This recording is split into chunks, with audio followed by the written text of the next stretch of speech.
এই যে আমার সামনে একটা পানির বোতল দিয়েছেন না, যাতে হুজুরে তৃষ্ণা লাগলে পানি খেতে পারে। পানিটার নাম কি? প্রাণ ড্রিঙ্কিং ওয়াটার। এই প্রাণ, এই কোম্পানিটা কাদের? যাক, অনেকে জানেন তো মাশাআল্লাহ, কাদিয়ানীদের। যদি ইমানি গায়রত থাকতো, দরকার ছিল কি জানেন?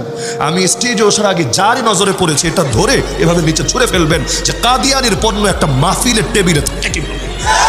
যে কাদিয়ানীরা আমার রাসূলের শানে এই জামানায় সবচাইতে বেশি মুস্তাহি করেছে। আরে অন্যরা বেয়াদবি করে সিঙ্গেল একা একা, আর এরা দলগতভাবে গোটা দুনিয়া জুড়ে আমার নবীর শানে সবচাইতে বেশি বেয়াদবি করেছে। আমার নবীর খাতমে নবুয়তের চাদর ধরে তারা হাজরা করেছে।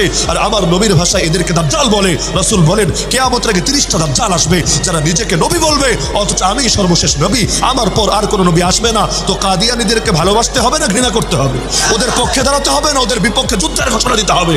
তো এখন সেই কাদিয়ানীদের পণ্য কিনবেন আর পণ্য কিনে নিজেরা পাক্কা মুমিন বলে দাবি করবেন, আরে আপনার টাকা দিয়ে ওরা আপনার নবীর শানে বেয়াদবি করবে।